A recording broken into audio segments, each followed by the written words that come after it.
Are you fancy? You got everything on your end? Metaverse Nomads.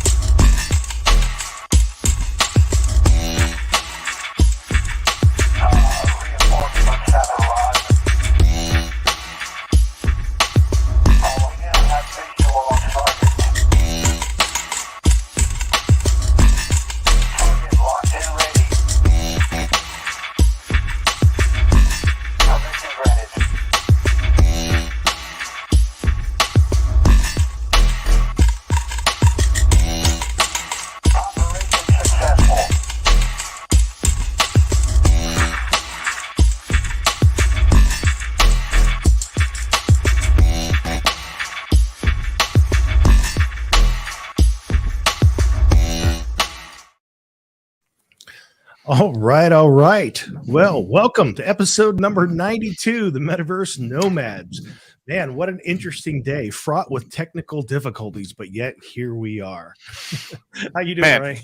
I'm doing all right. It's always one of those days out of the week. You have to have at least one out there. I don't know if you're Superman or woman if you don't have a technical difficulty day when it comes to some type of tech, whether phone or desktop, laptop, or streaming services or whatever the case is. But it's good to see you guys. It's good to be here, and yeah, let's do it. Indeed. How you doing, Fancy Hat? Yeah, doing great. Another Sunday, we're back at it, and a lot to report this week. Yeah, I'm excited. It has been Yeah. a busy week. I've heard a couple things have been going on. Something about escape velocity. What does that even mean? I don't work for NASA. Do you have to work for NASA to know what any of this means? All right. Well, let the cringeness end. It was Star Atlas is the go-to game in the Web3 space for sure. After what happened with its Escape Velocity release, what do you think, guys? Yeah, well, you know what? If anything, I appreciate the stress test side of things, and that's what's interesting, especially some of the stats. If we, I don't know how many of them we rounded up, or I'm sure we'll be able to find them. And then, of course, those of you that are just tuning in and joining us, you probably have some info to share as well. But man, we're doing a stress test not just for Star Atlas, but for Solana, which is pretty cool. Solana, yeah, has been upgrading behind the scenes, and maybe not so much behind the scenes. If you pay attention to other ecosystems in the space, you don't know more or less the bare minimum of what's going on there. But I think this release and all the transactions that took place did definitely caught some new eyes in the space that kind of forgot. Some stragglers that left and checked out might have came back. Numbers don't lie, so we'll get into all that. But yeah, what do you think, Jess? We get into that general news before Let's we do it. blast off and escape that velocity. You got some bubbles. We usually check out some bubbles to get things started, don't we? Yay, man! There's the bubbles. I'll tell you, render is blown up. The last time it was talked about within our own Discord in the projects or economics, maybe both. I'm not sure now, but the projects, it's more for rendering projects, and I think I mentioned it 2 episodes ago, very briefly when we were talking about it moving to Solana, and then maybe something else when it came to AI. Oh yeah, that's when you did your bit on AI, Jess. It was well done there. And then that was 2 episodes ago, so maybe check that one out. Catch yourself up. But if not, yeah, render is just on the up and up, and so far so good. More power to them. But it's going to be I guess if you want exposure to AI, not directly, but this is what's going to help AI, I guess, explode or multiply when it comes to projects being able to render out what they're doing. Yeah, so there's going to be a burn mechanism for all the render that's used for any particular project that when it comes to rendering. And yeah, so I'm just impressed by that. And yeah, and we got some other bubbles that are green. We got some soul action there. But overall, I'm feeling pretty good about this market, although meme coins really kept all the engagement for the last week and a half, and maybe still up until today, some meme coins. But yeah. And thanks again for everyone coming in, tuning in with us. We got 16 live with us right now, so appreciate you. Let us know in the chat how you're feeling today too. You're here for you sometimes, and maybe not always here for us. So we appreciate you tuning in, and welcome if you're new here, and welcome back if you're not. So we appreciate all that. And yeah, sorry, Jess. I just wanted to do that real quick. No, absolutely, man. Yeah, I see that. So, peace and blessings to all the clickers out there. Yes, there's a lot of clicking going on. Got ice buckets for your wrist, and That's it. Massage. Get the blood flow. Keep the blood flow going in there, for sure.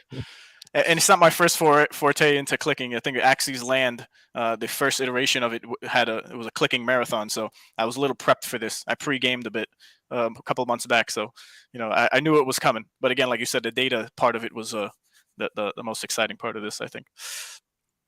But yeah, well, let's just get on some general news. I think we have I don't know if you don't know, Jim Cramer. He's this is Reverse Kramer. There's an account called Reverse Kramer, but whenever Kramer says anything that he's pro or in favor for, better watch out because it just disappears and and the stocks go down or whatever it is. So here, check this out. Let me know what you think. Okay, you know what, guys? I think I'm What going are to you make a looking? prediction.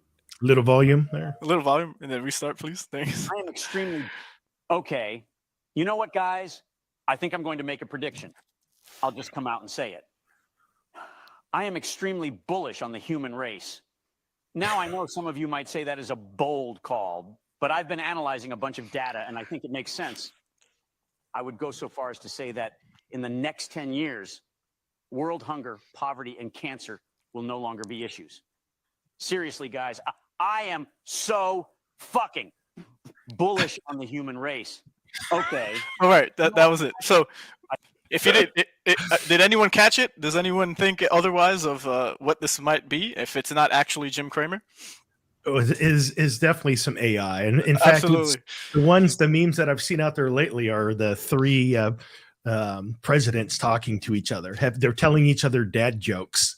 It's Biden, Trump, and Obama, and it's basically the same kind of thing there. AI taking over and them having a conversation. Absolutely. Yeah, it's hilarious to me. So, just the reputation that Jim Cramer built up for himself in the space. And then, so basically say goodbye to your loved ones because when Cramer is bullish, it's complete opposite. It's the reverse Cramer. But yeah, there was AI. It was 11 Labs that was used with a photo and a little description of the person who made it. So shout out to Chairman. Funny video. And if you just heard it, you might think it's real. But you have to kind of do a visual and audio. Sometimes the audio could be so identical to the actual person's voice that you can't really tell. So we're getting there, guys. We're getting there. This is the beginning. If this is ground level, then who knows what we're looking at in the next 5 to 10 years. So little pick me up for the beginning of the show. But yeah, onwards. We could just get on with Coinbase is not standing down, although they went into Bermuda to continue growing because they're kind of halted here in the U.S. with clarity on regulation and whatnot, as we've been covering. But we have Coinbase, the chief legal officer. There was a video that was made as well, but we won't technically watch that. It's a 5-minute video. So just to sum it up, today we reading off of the chief legal officer's Twitter here. So today we filed a narrow action in the U.S. Circuit Court to compel the SEC to respond yes or no to a rulemaking petition we filed with them last July, asking them to provide regulatory guidance for the crypto industry. And then it goes on to saying the SEC required by law to respond to petitions, quote, within a reasonable time, which is ironic that they don't give a timeline for themselves, but demand timelines and people to take action outside of them.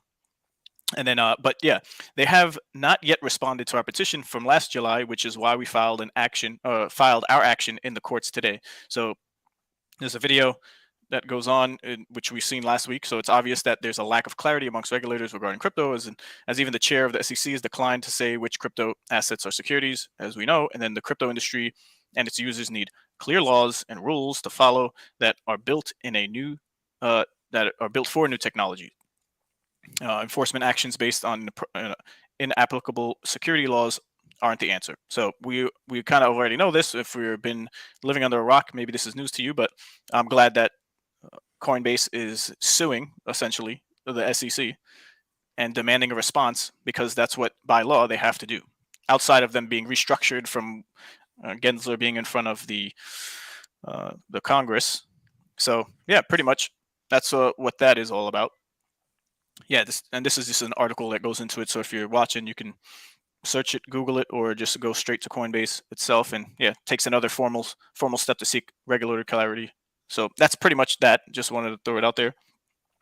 This is like a mini update on what Coinbase is doing. So they're not totally done, down and out, and then leaving, but they want to be here, it seems. And yep, we can move on here. So PayPal.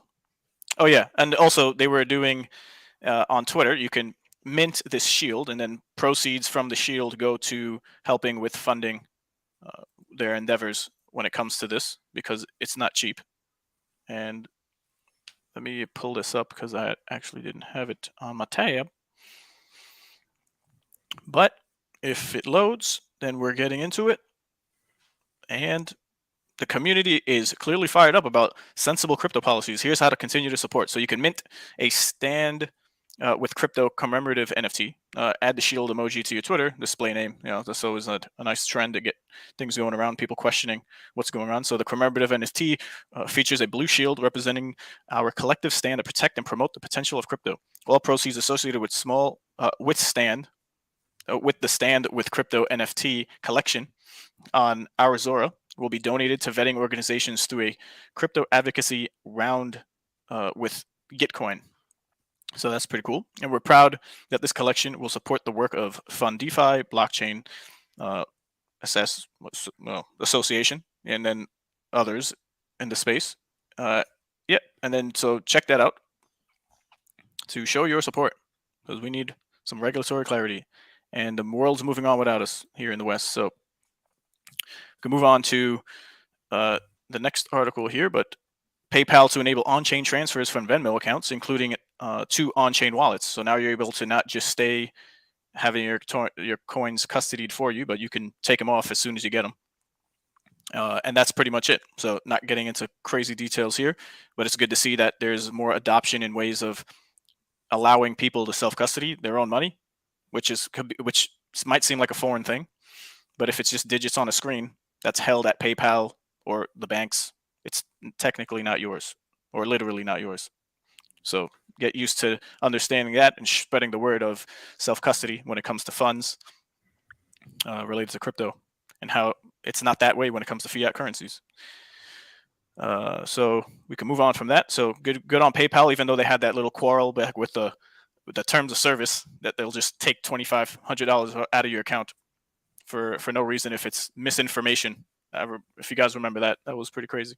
Their stock plummeted after that. But yeah, and then the next one here for general news, we have the World Economic Forum saying Bitcoin mining can reduce a quote-unquote massive amount of emissions and benefit the environment. So now it's good for us, Bitcoin mining? The environment will be helped? Was it always the case? Or did people not understand and try to create some type of narrative so Bitcoin was on the cheap to buy for so long because people missed out on the train ride? There's many variables here and reasons why and why not. But yeah, let's check this little video out. It's only and then we can maybe share some thoughts.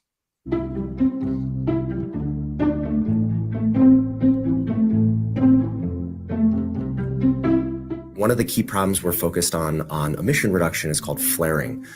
Flaring happens either in the oil field or in landfills, where you have this waste stream of gas that's associated with oil production, or happens from decomposition of landfill.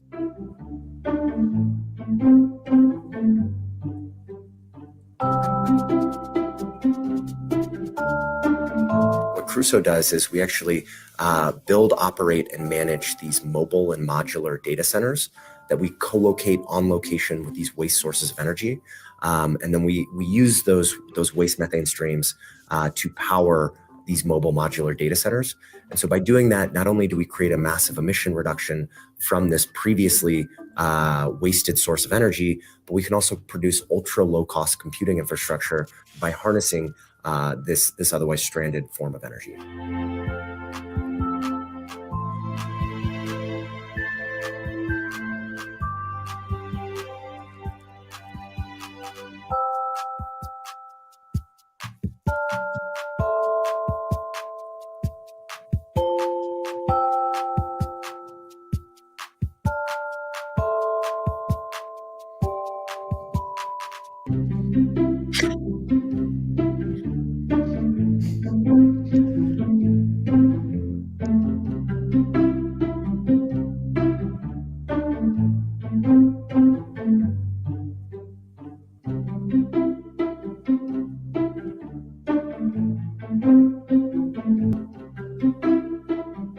Yeah, so that was it. That was a couple seconds left.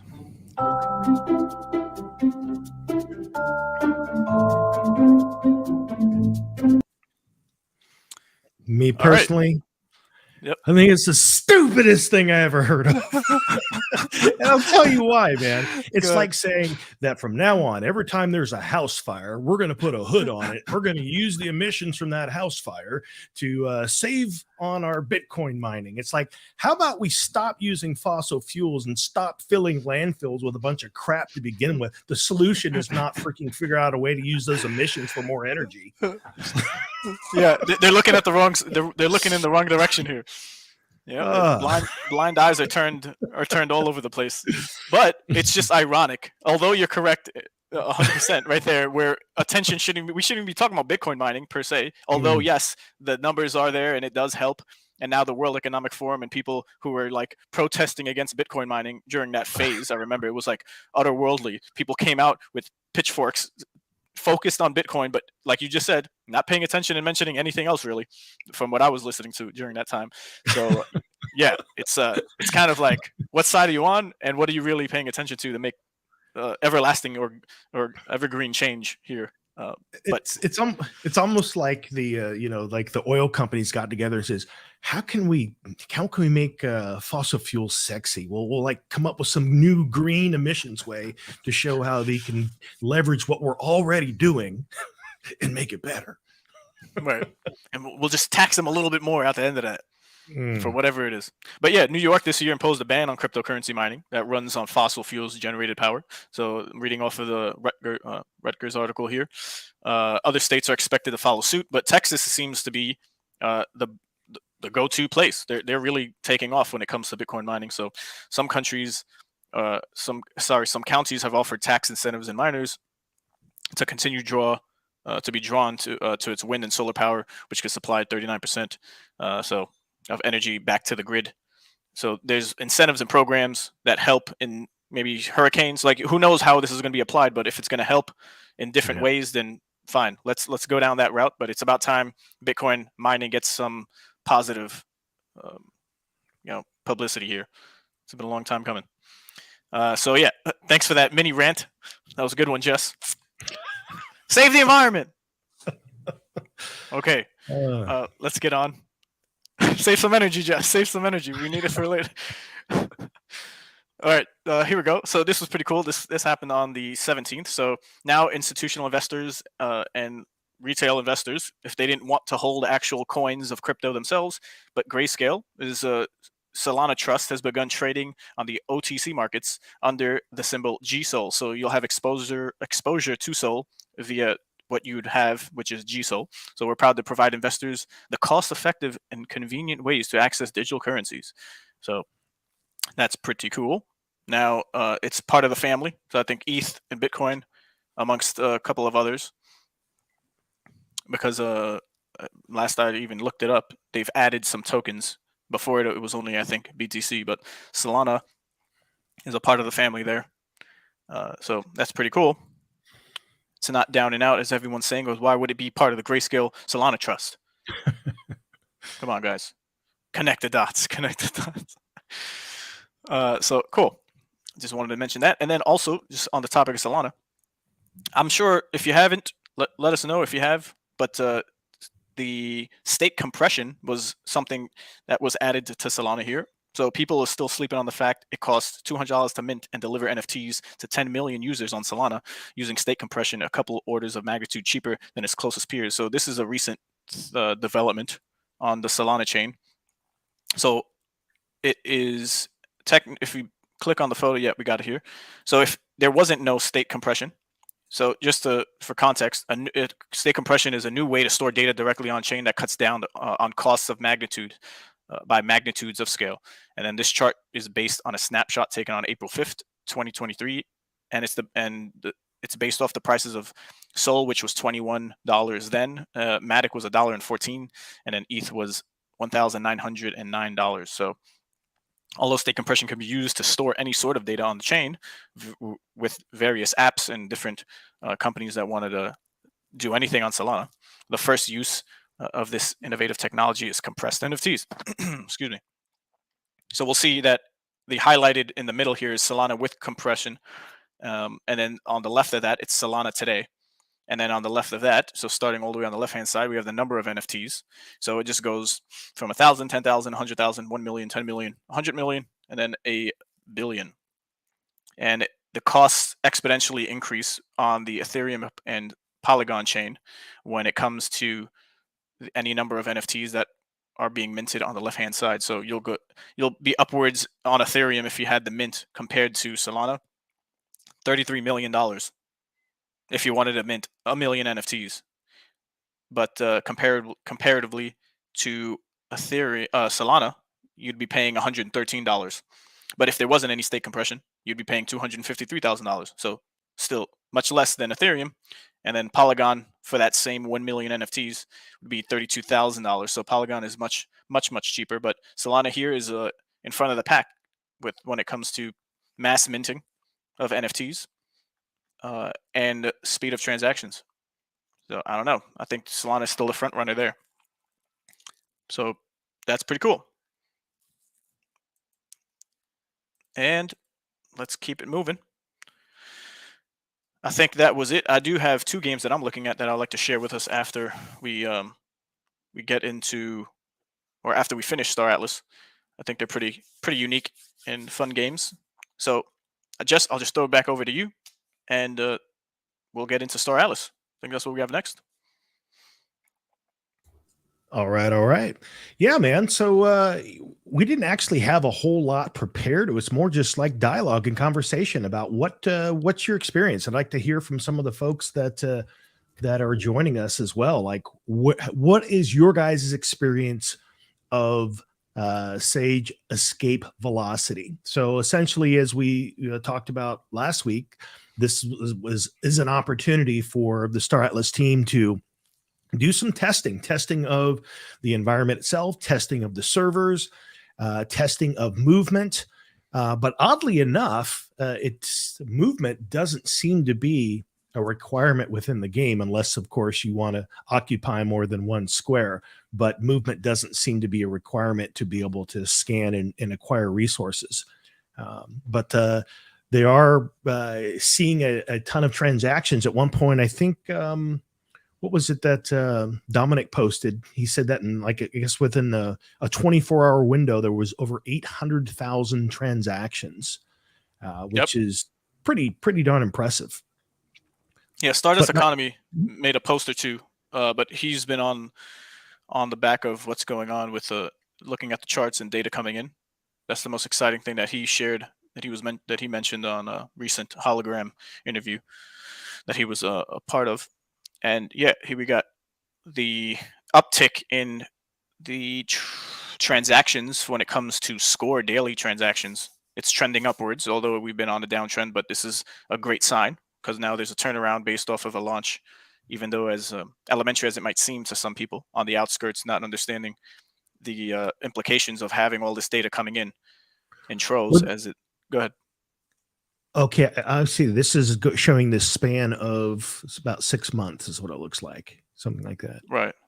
So a good chunk of time there, and then following the stellar success of Escape Velocity, as he wrote in his tweet, we're witnessing a rise in engagement across across programs like Score. Star Atlas is capturing attention of the community explorers. The exciting world of blockchain gaming. Do we know what the late February spike was? I'm just curious if that was like a standout project or what caused that. Not sure. Maybe they said something about needing Atlas in Sage then in like a town hall or something like that. So everyone started staking every day again for a while. Who knows? Yeah, I'll definitely direct people to go check out that Twitter space that Wagner was on. He kind of took over host from what's her name? Sorry, it escapes me. Ash. Yes, Ash. Because I'm thinking of her last Twitter name for some reason. Yeah, Hypocryptic. Yeah, Hypocryptic. Yeah. But yeah, it was phenomenal. And then we also had they had guest speakers there with them. Let me see if I could pull it up just to share. here, but yeah, I think that was an amazing. It was almost like a mini town hall. Wagner was speaking a lot on the recent events with the launch of EV and all the numbers and the amazing things that were taking place behind the scenes, but not in too much detail. But he was very positive about it and what it means overall going forward. Like that, there was a lot of talk on the future of why this is important, and not so much fixated on what's going on right now. It's pretty simple, like we just mentioned, when you just go right below the surface. But we're talking about months and years coming down, how all of this is going to add up and compound. So we'll have. So yeah, definitely check that Twitter space out.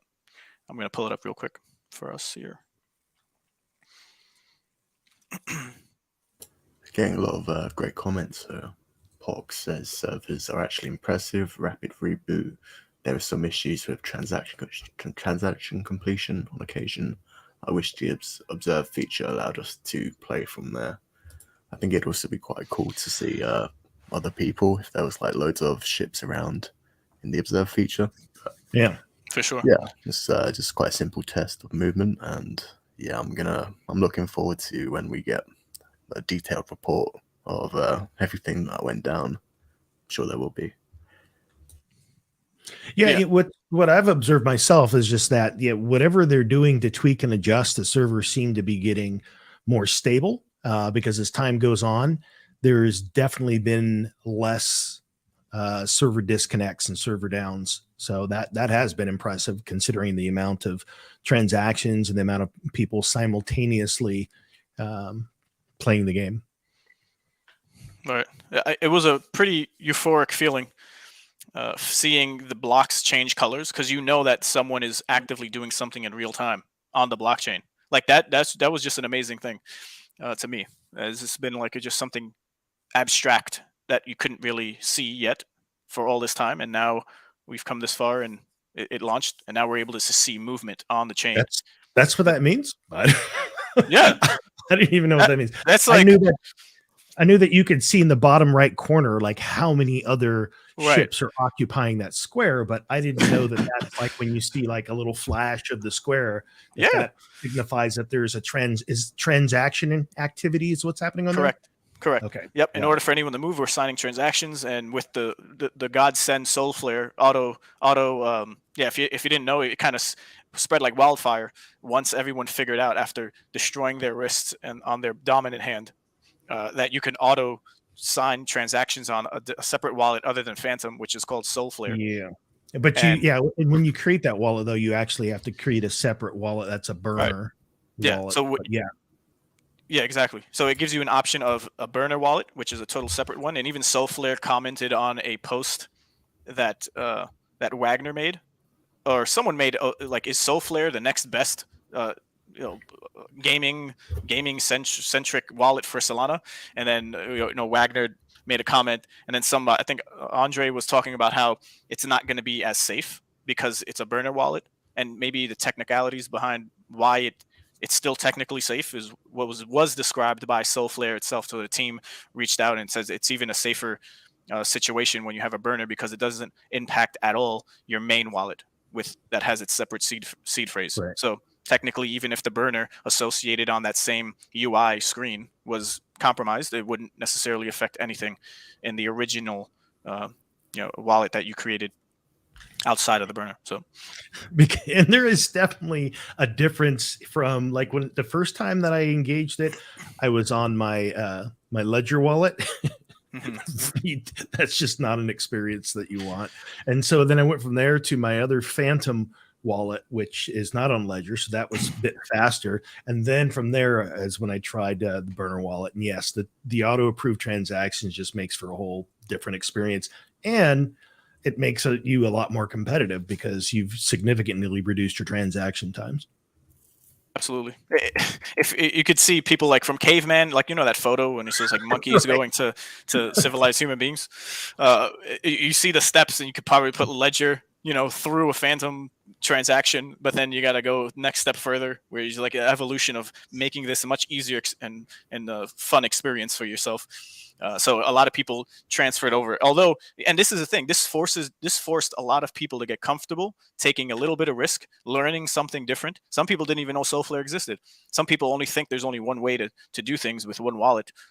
There's many ways to get around. You might have to do a little bit more clicking, which you're more than accustomed to now playing Escape Velocity.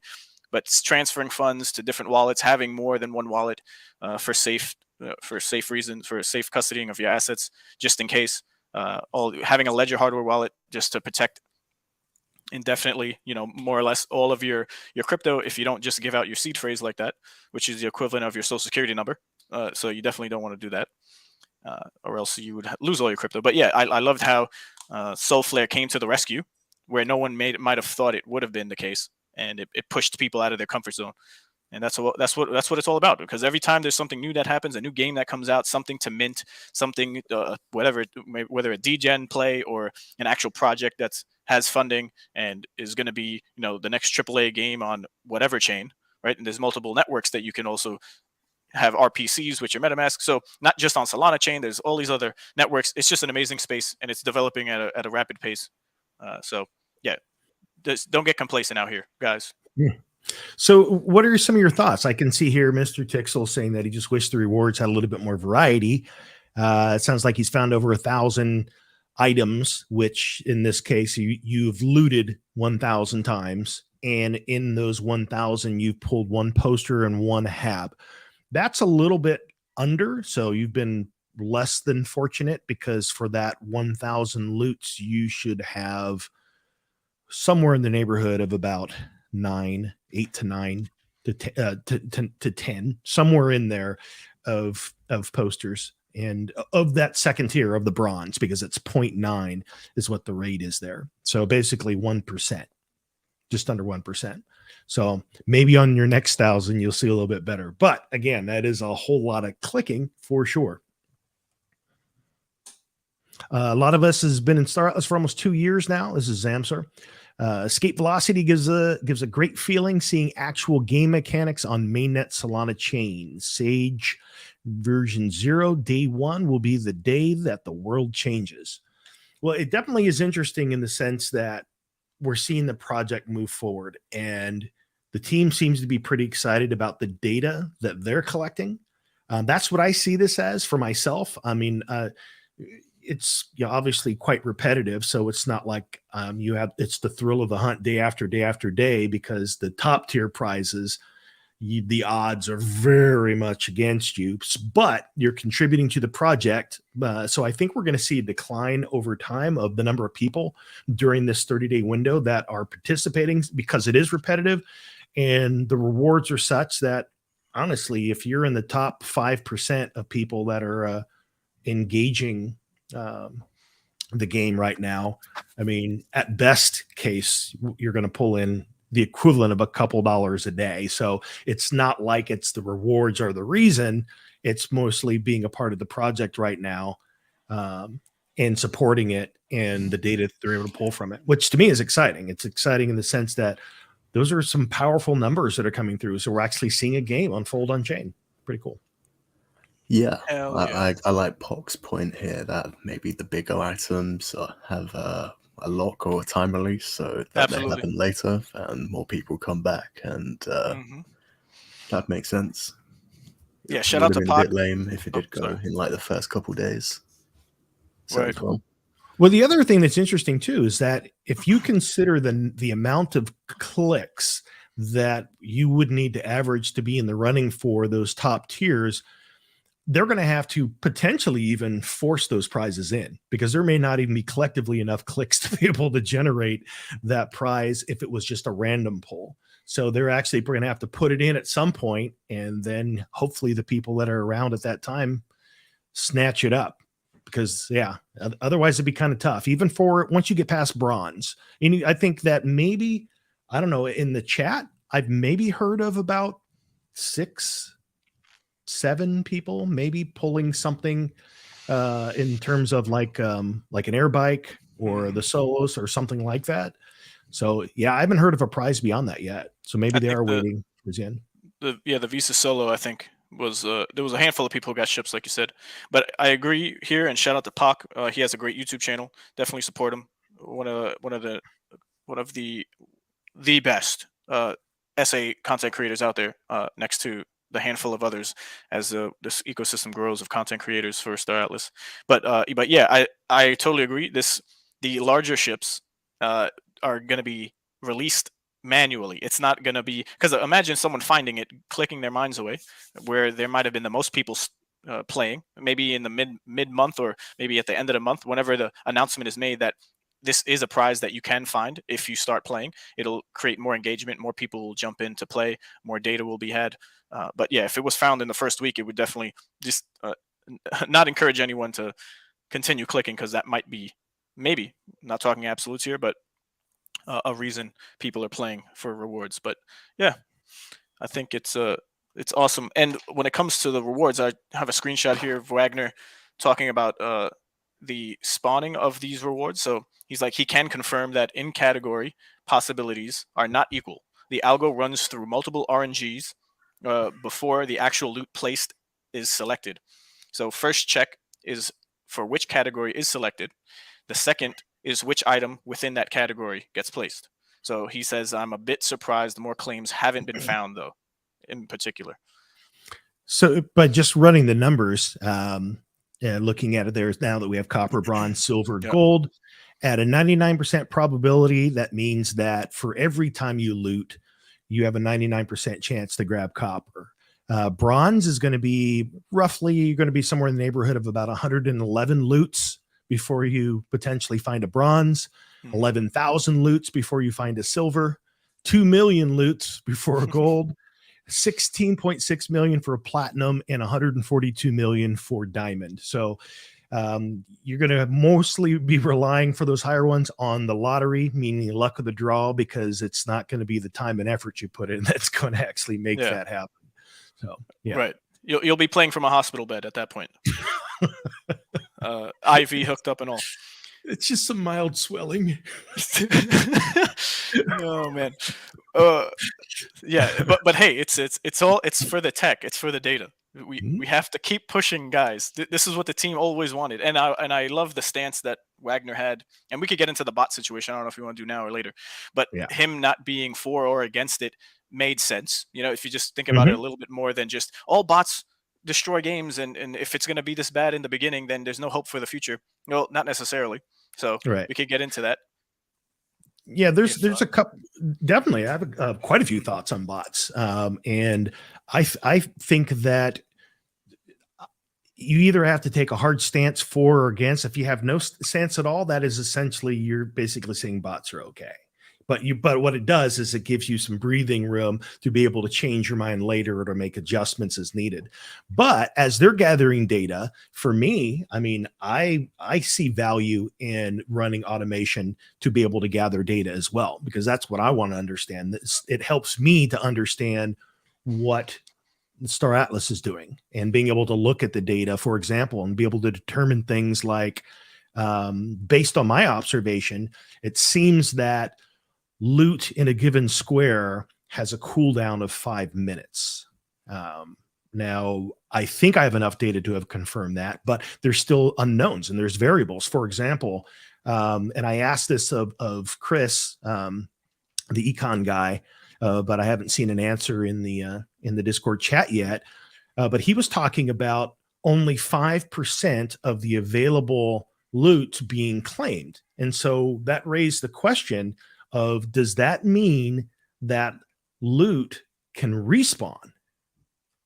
You know what I'm saying? In other words, and that's the question I want to know. So if loot spawns on a given square, will it stay there until it is discovered, till it is scanned for, or will it, after a specified or a random amount of time, respawn to a new location? Because if that's the case, then I could see why this 5% would make sense. But when you're looking at the board right now, and on any given square, there's 1, 2, 3, all the way up to, I've seen 6 people occupying a same square. either those people aren't scanning too often, or I would think the percentage would be higher, which leads me to wonder, is the loot respawning to a new square?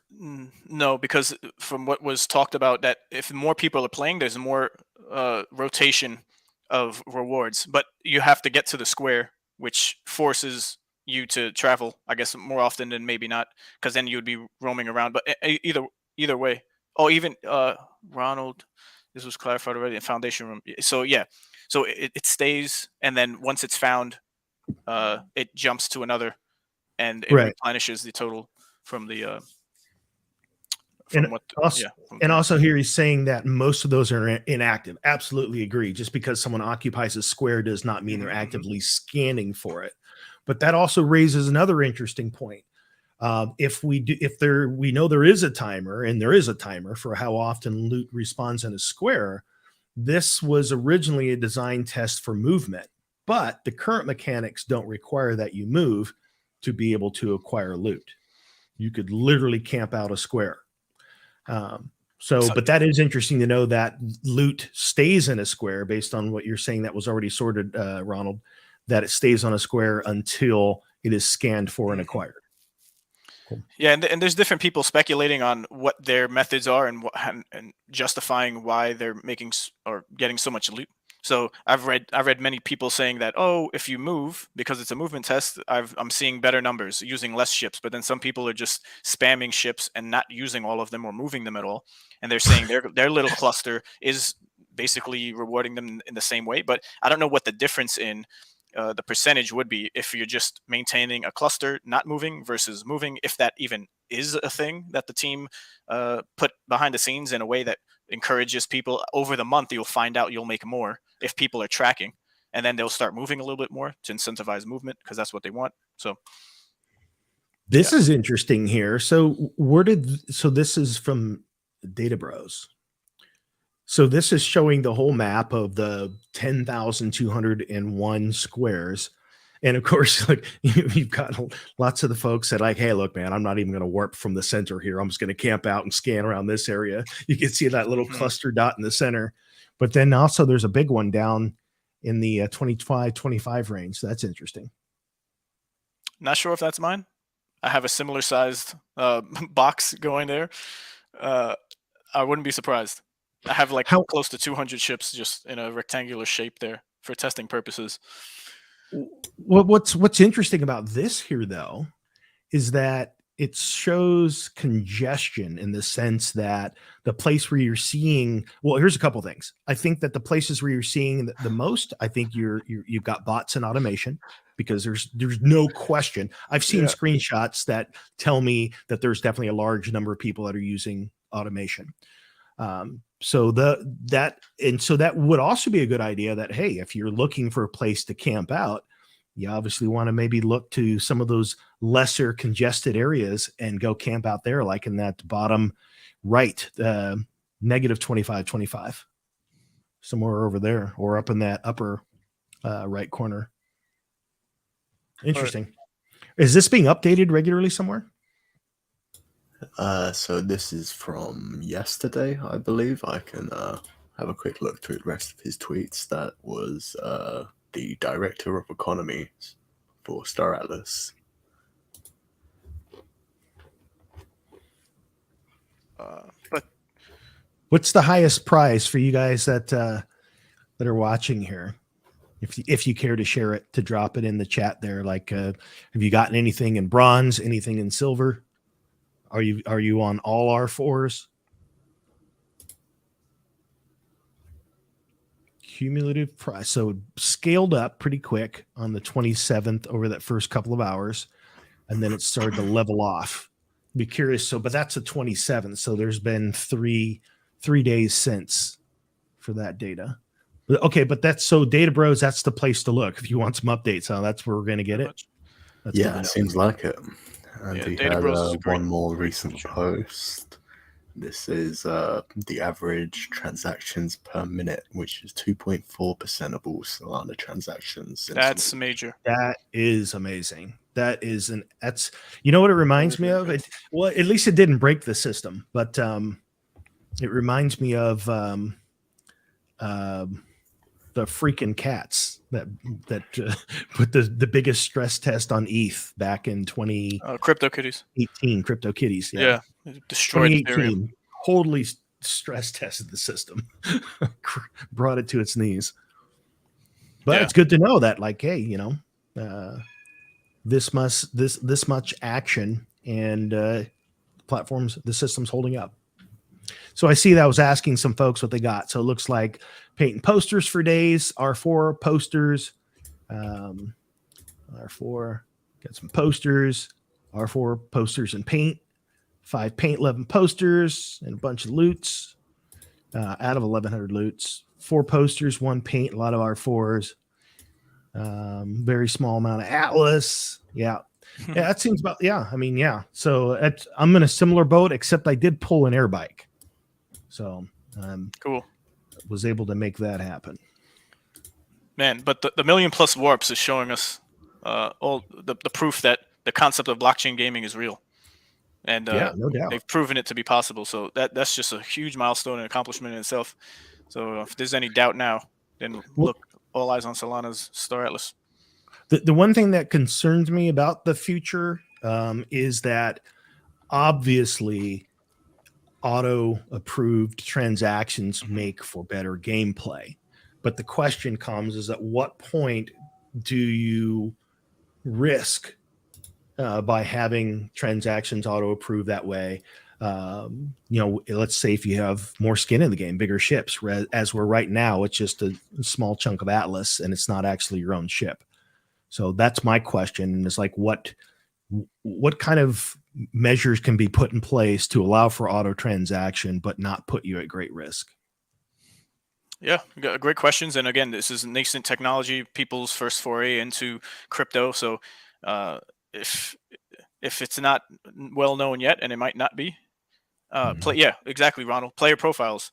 I mentioned this in the Atlas Brew, or I mentioned it, I forget where, but it was in it was the aftermath of Atlas Brew where people were just hanging out, or I think the launch, right before the launch, there was conversations going on in the SA server, and this pretty much fixes that problem. And it was talked about a lot in the Twitter space that I posted up earlier in the chat.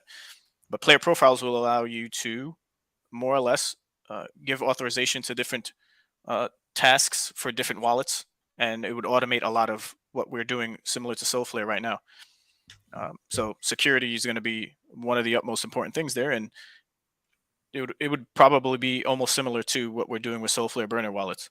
Yeah, you're just delegating authority to a certain person. Yep. Well, I like what Ronald's saying here as well. Is like there are different levels of transactions, you know, some that don't put you at risk. I mean, what's the worst thing that happens if you know, if someone was able to take over your movement, you know? So if you limit it to things like that, then that makes a lot of sense, because otherwise that just takes a lot of fun out of the game if you're constantly have to approve transactions just to get from point A to point B. Yeah. All right. I think I would be pretty upset if I woke up in mud territory, though. Right. It's like your boat drifted out to sea. That's funny. Yeah, that's going to probably be soon on the horizon, player profiles. I mean, after they come out with crafting and whatnot, it should be right behind as far as something that's released. Hopefully they can give us an update on how much they've been developing. Aethia has a really good roadmap they've released, and nice. They've updated it, so it has everything that's already live up to here. We have racing to look forward to, governance, Sage, resource extraction and crafting, Showroom R2.15, and DAC, mobile app, and the Showroom R3. So, yeah, action-packed year. This is a good start. What do you think, guys? Yeah, shout out to Aethia, one of the larger guilds in the space. They're always putting out that great information, and you can subscribe to their newsletter. Check out their Twitter for sure. It's alive and active. But yeah, I think on the Star Atlas front, there's so much happening that it's hard to keep track of, and we need more of the community to just sum it all up. Visuals are also great, as we see here. So yeah, can't say. Yeah, Ronald and Funcracker, who's Ronald in the chat from Aethia, definitely thanks for all this, and all the other social media content creators. It's just we're speeding up here when it comes to Star Atlas. But I think it was amazing how there was 800,000 transactions in the first 24 hours. So it doubled in the first 12 hours from its original 250 of when Escape Velocity launched. So that's yeah, it's clearly accelerating. And we just finished looking at, did we get real time of what it looks like now? I know there'll be some fluctuations. They just can't go up all the time. Depending, there could be some variables that that make people continue to grow, or not grow, but have interest in joining in on this test. So,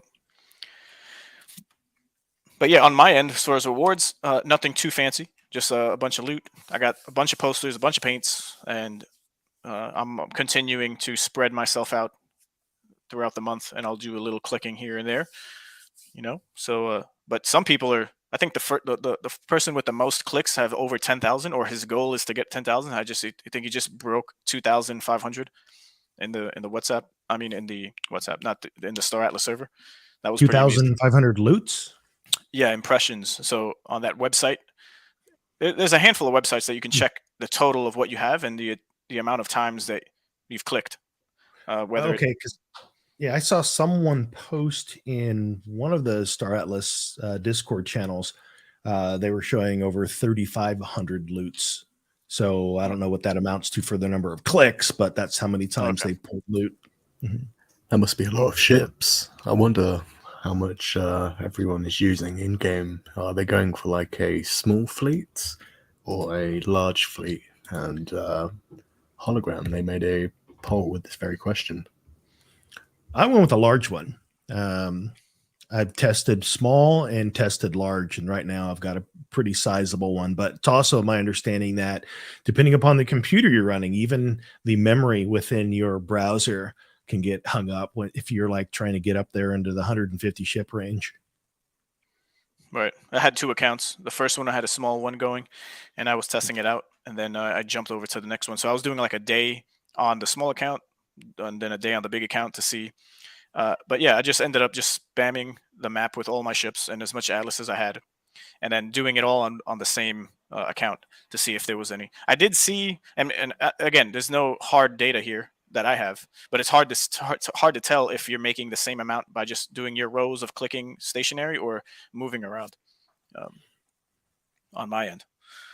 There's like a number of tools that are out there, by the way. Some are better than others. Let me see if I can pull up. Got Skull and Bones out there. Shout out. Yes, Skull and Bones has one. Actually, there's three primary ones, and the one that I like the best, honestly, is Star Atlas Italia. I think they did a really good job. Theirs is just straight up like you're going to see the different groups of like your ammo and your food and your Atlas and anything else you got. Plus it auto updates your screen. It looks great on mobile as well. Tells you your total number of loots, just gives you the basics. And then who are the other ones?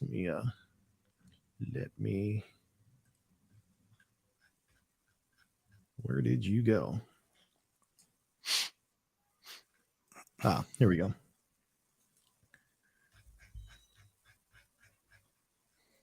Yeah, so the other one is Skull and Bones, as you mentioned, and I could drop these links in there.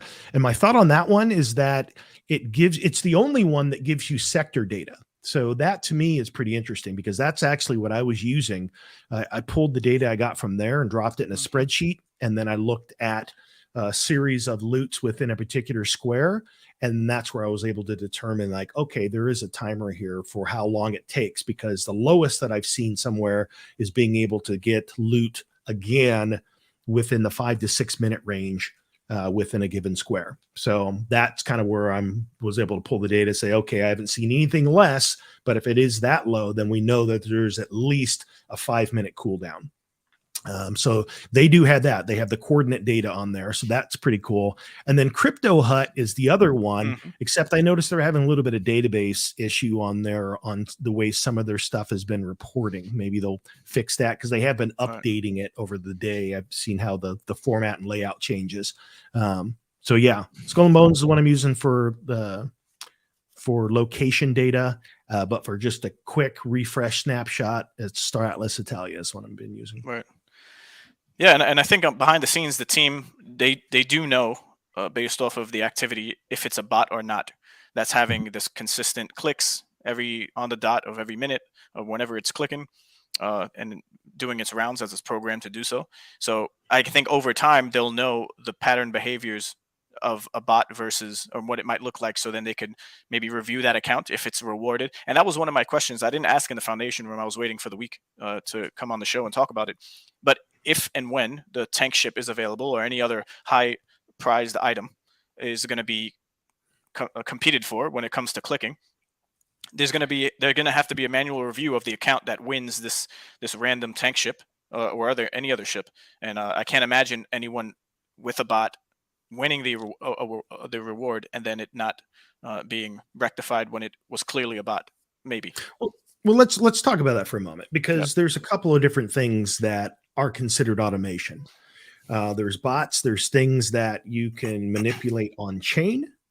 There is automation where you're recording actions on your screen. Yep. And while some of those are very blatant and very easy to tell, there's others that are not. And so there are some out there where no, they actually don't have the ability to tell. And the reason I say that is because what would be the things you look for? You look for patterns, inconsistency, clicks to a particular pixel. All of that stuff can be randomized. So there's not a clear cut and dry, like, I can tell you that for a fact that this is a bot. So if that's the case, then are they just excluding those that are clearly identified as bots? Which is, again, I'm like, you got to kind of decide, take a stance. Are you loose on it? Are you not including it? Are you allowing it? Because I think that we're stepping into a future where, look how much AI is already integrated into so many things. Automation's a thing. Yeah, I mean, you can poo-poo it all you want, but you're going to be on the lesser end of receiving what's possible if you're not utilizing technology that's available to you. Right. Yeah, and there was an individual in the Star Atlas server who mentioned, like, I'm currently having an auto clicker keeping 12 ship scans on cooldown. Am I going to catch heck for that if I run it while I'm asleep or at work? And then we have Sammy from the team mentioning, per the terms of service, so quote, mass entries generated by a script, macro, or use of automated devices will be disqualified. Do with that what you will, I guess. So again, for the purposes of this test, they want as many different bots, whether recognizable as bots or maybe that are randomized, so they can pick up and maybe build up some type of portfolio of what's a randomized bot versus more clear. This, wherever the gray area is, they would probably just keep their eyes on it to see how it evolves. And Wagner even mentioned it too. He wants to see what is going to be happening over the next couple of however long we're doing this playtest, which is a month, and then into the future, to see what they're going to do as far as their stance on all or any types of botting. But Bodhi mentioned in the chat as well, should we get rid of bots also in the marketplace? Because now that's a different type of game that people are having an advantage for, and people are winning and losing there all the time. And if you create a bot, you might be in the upper percentages of getting what you want when you want it, and then messing with the markets in that way. Both positively and negative. And we could also talk about the pros of having bots for marketplace transactions, which is essential. But yeah, it could go either way. So it's either, are we for it completely, are we against it completely, is there a fine line? Do we need to update the terms of service? I'll tell you this, Axie Infinity did that such thing in the past, where they had to revise the terms of service because they were allowing this type of thing to happen as well when it came to breeding Axies in mass to get a certain Axie ID number, which is maybe, like, let's say it's a 420 Axie or a 69 Axie, something that would have been, or the millionth Axie, right? And there were people who were knowledgeable enough to do this, and it wasn't clear enough in the terms of service that you were able to do this. And then there was a whole community uproar, and it was a lot of talking, and then a lot of people weren't satisfied with the take what the team did after the fact. But over some time, it was like, okay, this is the new terms of service. They literally changed the terms of service. Some people weren't okay with it. Some people understood it, but it was still kind of like, hey, you should have been thinking about this beforehand, because bots and people who write scripts, it's not like you weren't gamers before. Every game is ravaged with bots in some capacity. So it's kind of like, where's the balancing here when it comes to Star Atlas, and how Wagner might talk about it and deal with it in the coming months. Well, I mean, for example, I mean, as you just mentioned, like with the marketplace, there are different types of ways to create automation and things that assist you, because that's what we're talking about. We're talking about the benefit of a bot. We're talking about leveraging technology, algorithms, AI, screen recorders for repetitive tasks, things like that. But with the market, you could write a bot that does market arbitrage, and you make little bits of money here and there on what's happening within the marketplace. Is that something we want to discourage? Or is it the mechanical actions that imitate what a player is doing? Is that what you're trying to discourage? Is there, like, look how many mods there are for games, that you can layer on top. Are you looking to discourage someone from writing a script that allows them to lock onto a ship and helps to control the guidance system of their ship so that they don't lose someone that they're targeting? But that's not built within the game, but it's something you layered on top. I mean, like, what is the actual language? What are we trying to discourage, and what is to be allowed? I think that's a lengthy conversation. Yeah, and this topic was touched on in that Twitter space. That's why I'm like, it was like a mini town hall when it came to what just was happening with soon after the release of EV Escape Velocity, and then what was taking place currently. And a lot of conversation was had by what's his name, the blockchain architect. So his Twitter handle is Buzzek9108. So again, I'll copy paste it here, but definitely check it out, because Wagner and the blockchain architect of Star Atlas talked on this in some detail. And I look forward to a different type of town hall that's more centered, or a conversation that's had, maybe an announcement or in writing, something that clarifies again maybe the way they're thinking about it, where they're going with it, and not again saying what they are or are not for, because again it's a very touchy subject, and some people might not have gone deeper than just the surface level of understanding the impact that bots have, both negative and positively. And when. So what Falcor said there in the comments there, this is where DAO voting and constitution comes in. This is absolutely true on a much deeper level, even beyond just this game. This is something I've been thinking about quite a bit, and this relates to AI as well.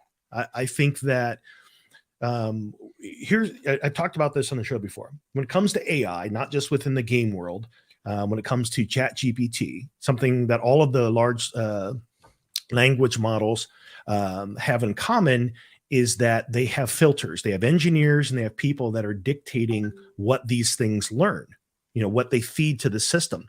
And the truth is that's a problem. And that's if you saw the interview that Musk did recently, where he was talking about why he wants to build Truth GPT in XAI, it's because there is great danger in building artificial intelligence that has been taught to be politically correct, meaning it doesn't have the full truth. It has biases built in by the people that put stuff in. So that led to the question, like, well, what do you do about that? Well, I think it should be the people collectively that are voting, like, what is considered, fake news? What is considered harmful? What are the things that should be included in AI and what shouldn't? And I think it comes down to a vote. And I think blockchain voting is probably the best tool that we have for doing that, just like we do within a game world like this. The DAO vote should be able to dictate aspects about bot guidelines, what can be used, what can't be used. Yeah, I think that is absolutely a DAO vote. We'll definitely see it. We're going to see that and a whole bunch of other stuff, but the most pressing concerns are going to be brought up first. And I can't wait. We're going to actually get some action on the DAO, and we'll get more activity and conversation and actual voting taking place. So that's always welcomed in this space, as we just have our discourse in Discord, in the official Star Atlas governance channel. If you're interested, you could just jump over there and talk more about it. But yeah, and on this roadmap given to us by AFIA, governance should be in Q2 2023. So, yeah. That's like now. Keeping my fingers crossed. I do want to shout out Enigma. There was a photo I just took a snapshot of him talking with Sammy from the team in the official Star Atlas Discord. But he has his 3D printing of the models resin models of 3D printed ships that you can always check out. So there, people are leveraging the IP of Star Atlas left and right here, it seems. And we had a Hologram News Network also launching. So shout out to them. I don't know if it's in the lineup for show notes, but they launched their own business leveraging the IP, and there's a sloth of wearables that you can have. I think Winston purchased the actual first Oni faction hat. So shout out to Winston, our Centurion from Rome. So that was pretty cool. Yeah, there we go. There it goes. That's it. That's it right there. Got Winston's name all over it. So yeah, definitely support our local entrepreneurs here in the space of Star Atlas. And you can actually pay with Atlas. You can pay with USDC. And I think Polis, I think there was a third, or Solana actually. So it's Solana, Atlas, and USDC. But yeah, that's pretty awesome.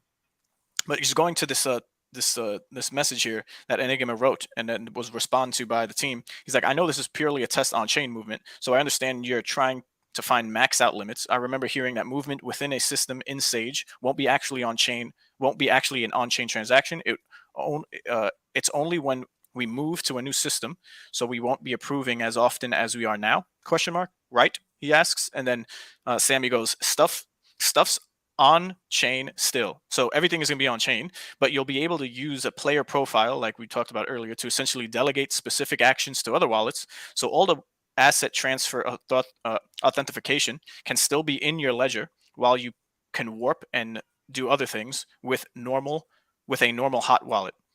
So essentially, you're always going to be protected, but through player profiles, you'll be able to delegate different authentication or authorities to different wallets, and essentially, you would never. Yeah, it's never say never, but again, if you give up your seed phrase, but you're going to be pretty well off and not needing to concern yourself with getting hacked left and right by clicking on anything else other than in the game through the player profile system. So I'm very, very much looking forward to that.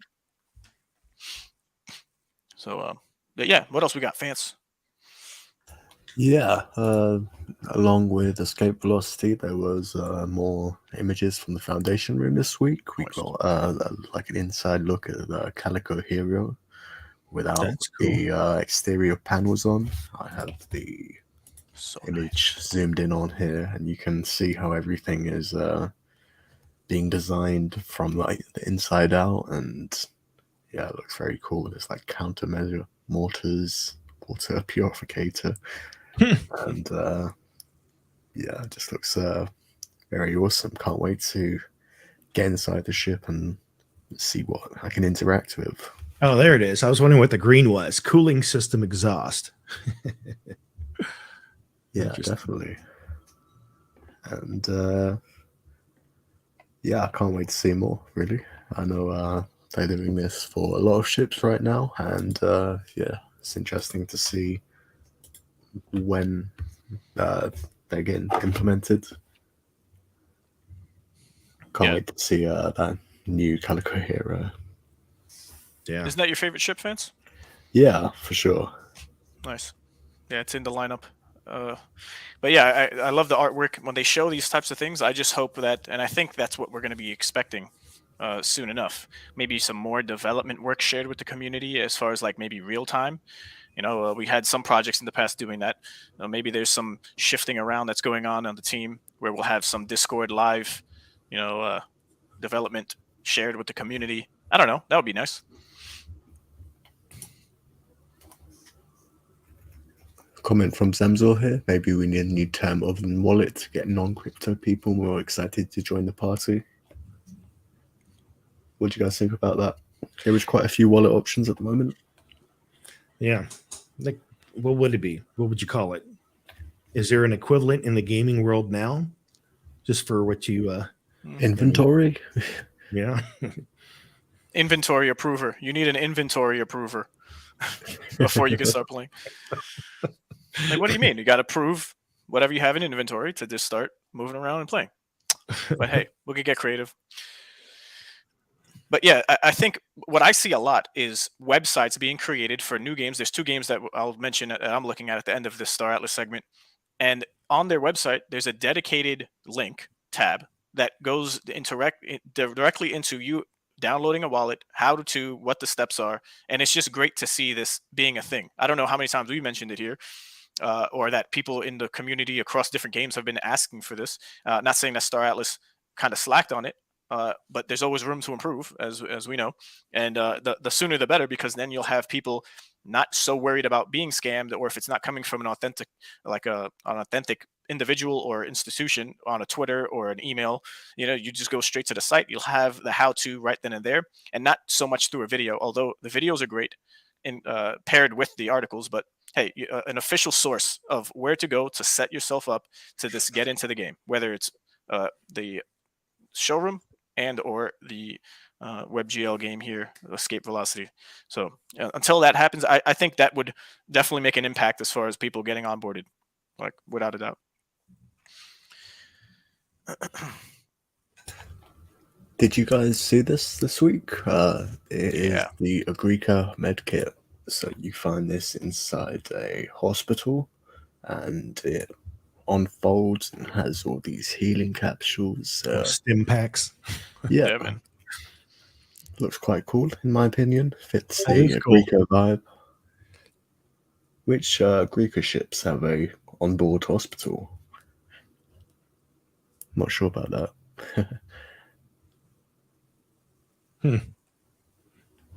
Maybe it's just a variety that you can get in any type of ship.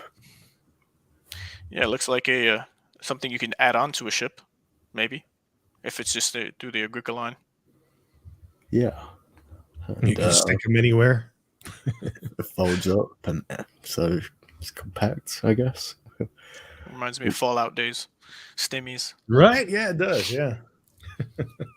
Got to get the stimmies. How crucial those were to help you with your journey. Yeah, but another piece of the puzzle looking good. And yeah, we're going to be seeing more of those. Moving on to final Star Atlas thing this week. Picture of the week by Tenet Setor 2. It's the X4 inside of the is this the Floyd liner? Nice. I think so. Is that sitting on a track? Is it like is it mounted there, and then you just? I think release mechanism. He hover moded it in and then just got off, and it's kind of stuck to the floor, and then it jumps back up when you get on it. Very cool. Yeah, you can't do much of anything like that of what you just said, Jess. It's just like you throw it in there. Either hover mode works or not, and you just try to make it work. Sometimes things glitch out, but yeah, it might fall out of the floor if you go a bit too fast or take a corner too hard. So Ray, you said you had more things to talk about. Yeah, so if we go on the show notes and you scroll down, there's links for Last Remains. So there's a video. If you click on the video, I think it's a pretty cool game, and we can give it a little check out here. Oh yeah, so here we had an announcement from Polygon saying the Earn Alliance has just announced the launch of Play Last Remains, a new free-to-play stealth zombie battle royale game. So almost like a Fortnite, where the circle of extraction kind of gets smaller, and you have to go to that location. So you'll check out the video soon, but get ready to experience the thrill of battling it out in a PvE or PvE world. You can check out the website, and it says Last Remains has combined the excitement of both stealth and battle royale elements, making it one of the most challenging competitive experiences in the gaming industry. The game offers Web3 NFT rewards, allowing players to own digital collectibles. Players will be competing to find mintable skins, with only 3 survivors able to escape on the rescue helicopter. Last Remains aim to revolutionize how competitive players are rewarded. Want to get your hands on some NFTs? Free character NFTs is done with Genesis character NFT sale, which was on the 6th. Oh no, it's coming up actually. So free character NFT is done with Genesis character NFT sales on the 16th of May. Don't miss out on the opportunity to join Last Remains community. Blah blah blah blah blah. So, yeah, all that's fine, but let's see some visuals, because that's what really sells people on some things, especially in the Web3 space. It's a very polished, I'd say. Scrounge through the deserted streets. Could you replay it, please? Avoiding danger, Thanks. Searching for fortune. Welcome to Last Remains, the first AAA Web3 zombie battle royale. Last Remains is a multiplayer survival game with a strong emphasis on stealth, strategy, and combat. Travel through the city and face off against other survivors in order to reach the extraction point. Trust me though, it's not as easy as it sounds.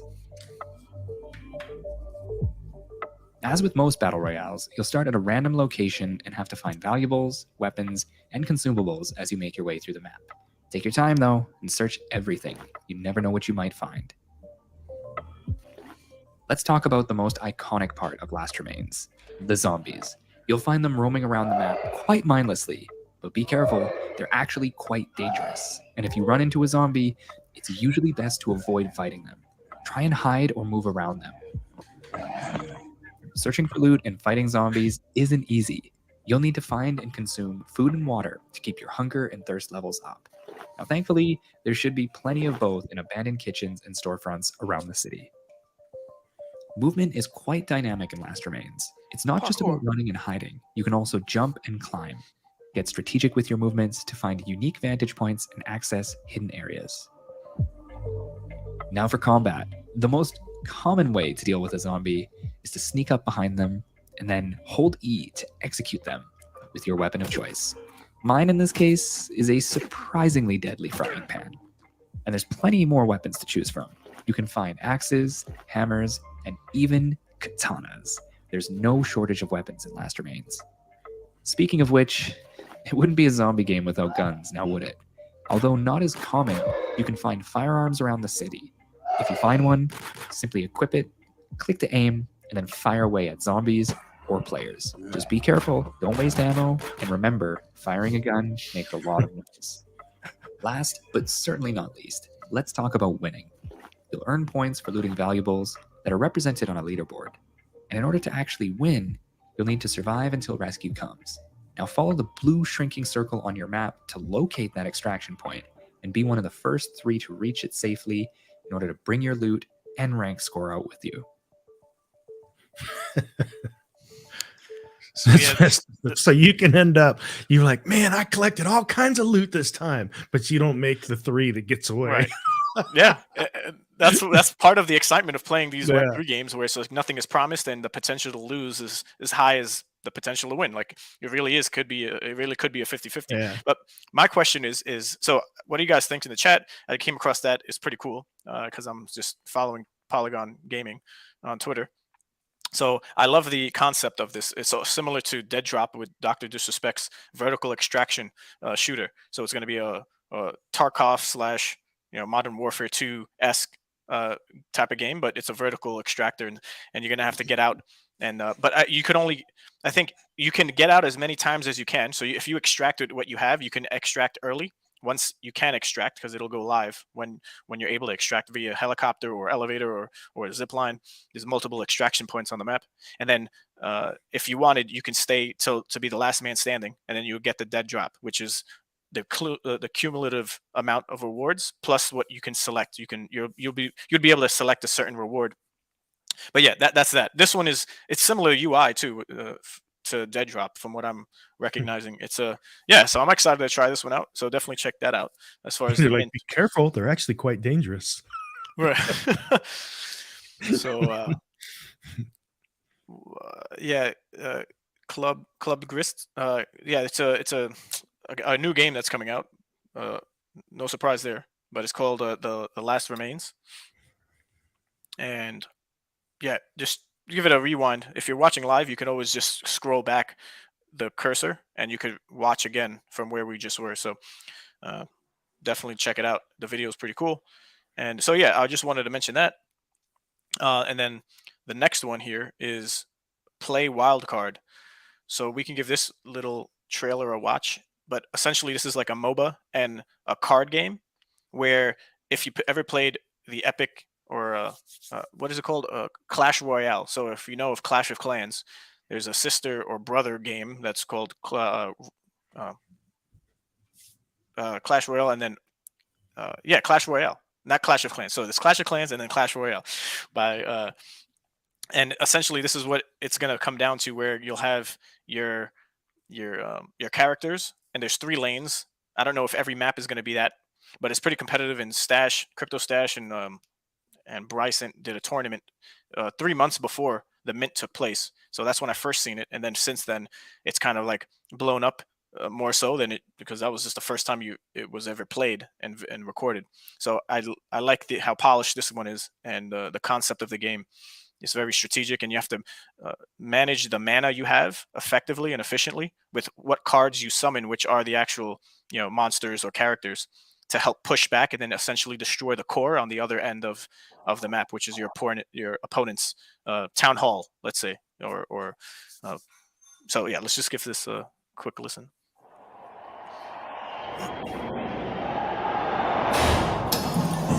It's time for the main event. Hey, boy, you ready? Welcome our champions, and let's get wild!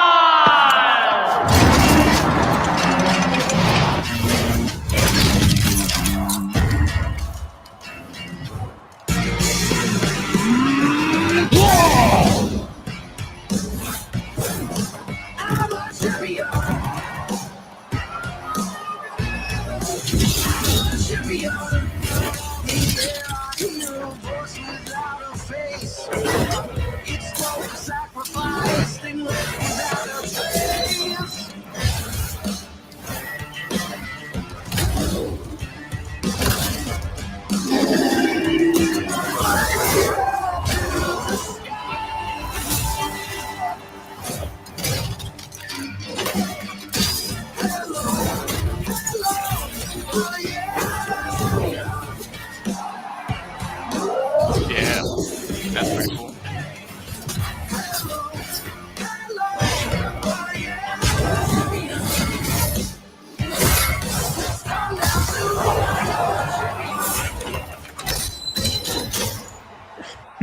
Interesting layout for the arena. It seems like with that type of arena combat, you wouldn't want as many layers and places to hide and move around. You just, yeah. Do you know how that comes into play? Like what you do with all that? Right. So there's 3 lanes in this particular map, and there's one that goes far right, that goes under, across, and then up around to get to the core. And whenever you summon using the mana, if you saw on the bottom of the screen, there's 4 cards that at any time get that cycle through your deck, right? Depending on what deck you create, because that's what you're essentially going to be able to do. And then you could win rarer cards or monsters to spawn that take maybe less or more mana. But essentially, if you go straight down the middle, the opponent sees you coming, they could spawn, they could volley back an opponent that could handle, like you see in different sized monsters. There's clusters of enemies that you can spawn. So depending on what your deck is like and what the opponent's strategy is, I could see this blowing up like a League of Legends esports for sure. And so you're going to use your mana on the far left of this particular map. You can send over, launching yourself from one platform on your end to the other, and then those monsters or creatures would have to be dealt with by you, because now there's an onslaught of attacks coming.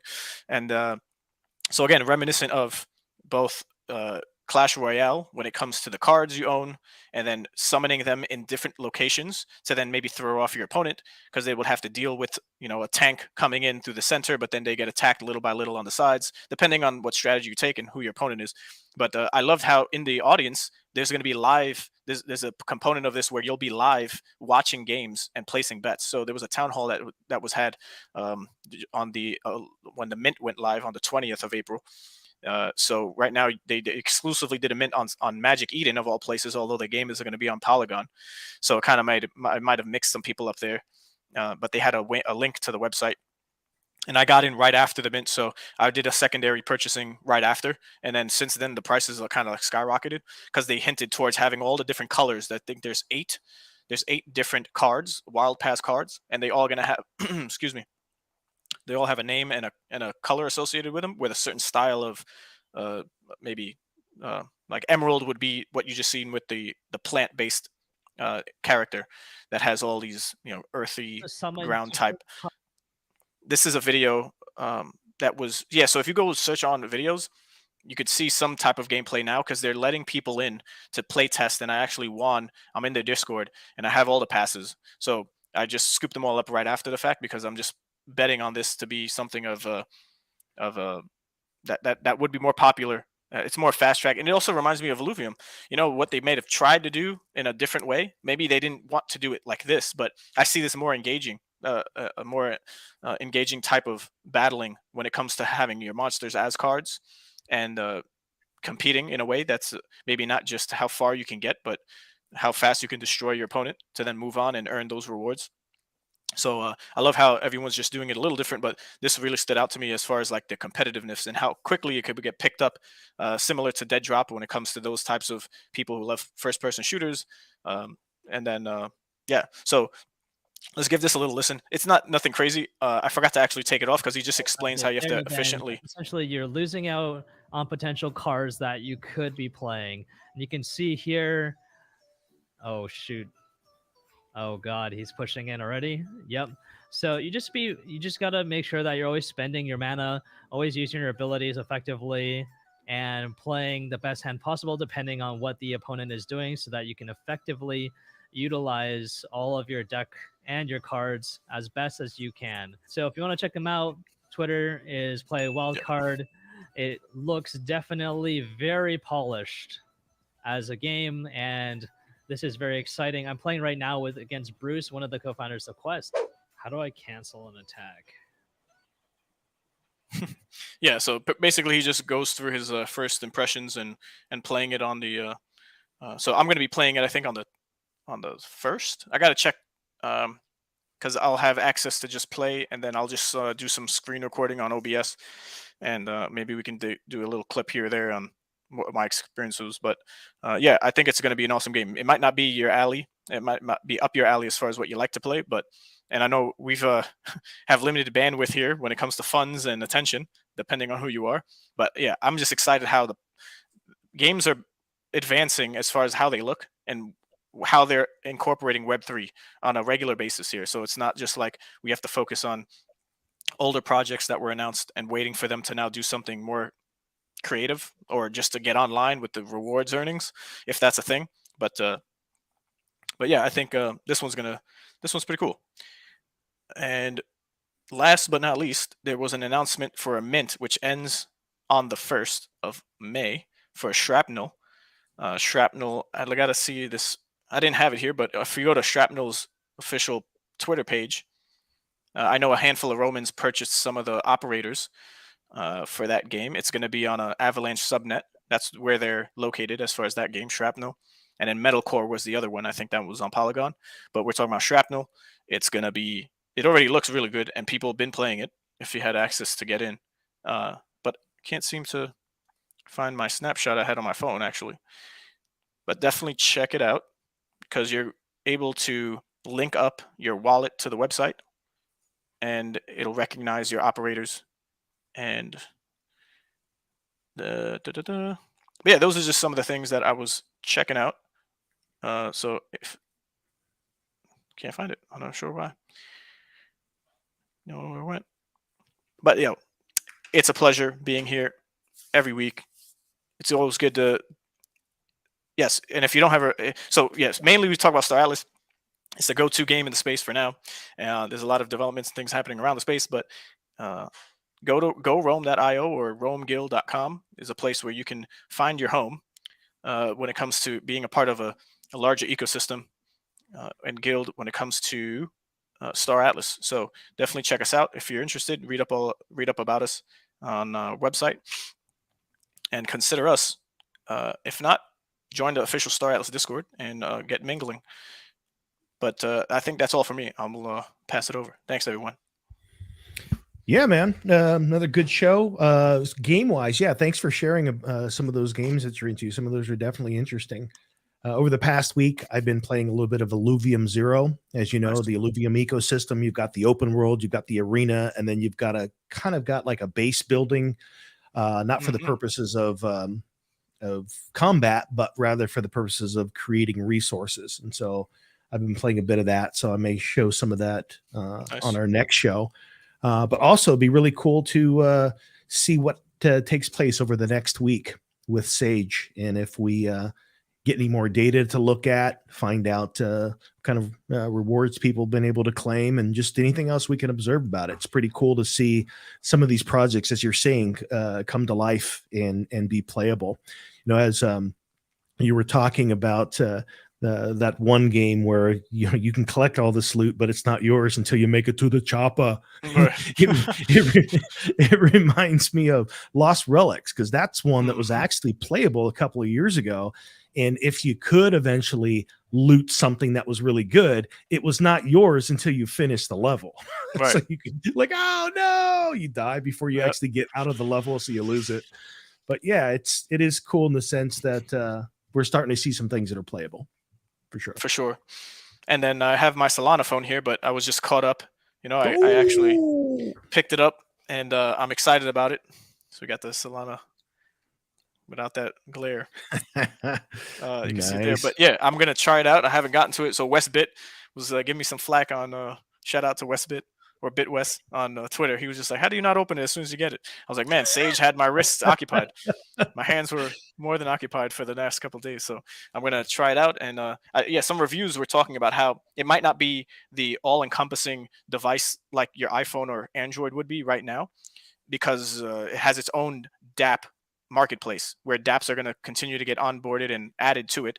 I got to see if I could download maybe Google Play Store, because the operating system is Google, so that maybe I could still utilize apps that I have on my original main phone. But yeah, it's a work in progress, and we know how tech is. It's constantly iterated on and updated. It'd be kind of cool if they did some kind of a OG legacy thing for all of the people that grab a version 1, out the gate of these phones.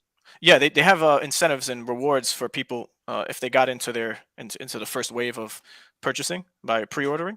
So I gotta catch up on all this, but yeah, I'm excited for it. I'll have 2 phones in my pocket weighing me down. Because Genopets, I'm a part of Genopets too. I have my habitat there, and I've been a long time there staking my gene and earning key. So yeah, that's a whole other thing. It's one of those. It's a walk to earn type of game. But it was one of the more popular and I guess well known outside of Steppen, and Genopets did it a little differently, building an actual game world with characters and NFTs that you can buy your Genopet, actual pet. So yeah, so they partnered, and I covered it 2 weeks ago, the different Web3 Solana projects that have partnered with the initial launch. So these are the dApps that will actively be on the phone as I get in there on the dApp store. So yeah, I can't wait to hook it up. And then that's why I said 2 phones in my pockets. I'll be walking around with my Solana phone, building up them steps, and then the other one to make important calls. So yeah, thanks guys, appreciate it. Any final words there, Fancy Hat? Yeah, appreciate everyone watching, and maybe we'll be congratulating one of you on your new Thimble tank ship next week. Ooh, good luck. We'll see. Very cool, man. Through a tank ship party. Hope we're all invited. With no wrists.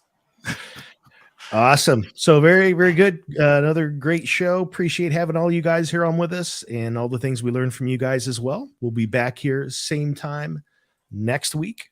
Until then, take care. Cheers. Atlas Miner, you were born to push the block in search of ore. Now it's time that you are gone, so farewell, Atlas Miner. And farewell, Mud and Oni too. Who's the sector same to you? The pirate bastards ran him through, so farewell, Atlas Miner. They promised you a diamond mine, but I'll be damned, it's hard to find. I hope there's justice for their crimes. And farewell, Atlas Miner. And farewell, friend, don't take it hard. Getting killed ain't all that bad. They'll treat you well in the repair yard. So farewell, Atlas Miner.